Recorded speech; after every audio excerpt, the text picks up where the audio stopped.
Hello guys, panoorin natin to. Mayroon nagtanong kay Father Darwin, bakit daw inilipat sa Sunday ang Sabat? Panoorin natin to guys. Bakit daw inilipat sa Sunday ang Sabat? Para malinawan ang iba. Father, mayroong katanungan galing kay Nicole Acanto Narciso. Father, I am a faithful Catholic. I want to ask na bakit daw inilipat ng Catholic Church ang Sabbath day sa Sunday? Na Saturday daw ang original na Sabbath day. Salamat po, Father. Ano po ba ang iyong sagutan, Father?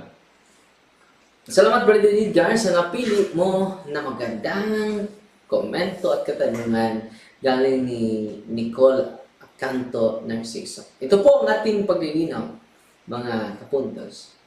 Meron na palang another day na piniprepare ng Diyos para sa atin. Atin mo nang babasahin ang pahayag mismo sa banal na kasulatan. Ito po ang nakasulat dito sa Hebrew chapter 4 verse 8. For if Joshua had given them rest, then would he not afterward have spoken of another day? So, kita ninyo mga kaibigan, ng salaysay dito about rest. At nagsalaysay din siya na merong another day. Sa Jewish community, ano po ba ang kanilang Sabat? Atin mo nang babasahin ang World Book Encyclopedia Volume 2, page 77. Ito po ang nakasulat dito sa World Book Encyclopedia Volume 2, page 77. Jerusalem is a city of 3 Sabbats. Friday for the Muslim, Saturday for the Jewish, and Sunday for the Christian. So kita niyo mga kaibigan, yung mga Hudyo pala is Saturday. Yung mga Christian is Sunday. So, natupad ang sinasabi sa Hebrew chapter 4 verse 8 na merong another day.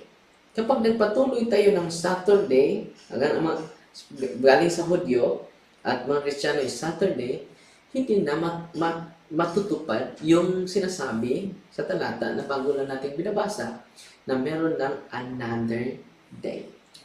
At ano po ba itong another day na ito? Atin mo nang mabasahin ang pahayag ni Apostol San Mateo. Ito po ang nakasulat dito sa Matthew chapter 28 verses 1, 9, 16, and 17. After the Sabbath, as Sunday morning was dawning, Mary Magdalene and the other Mary went to look at the tomb. Suddenly, Jesus met them and said, "Peace be with you."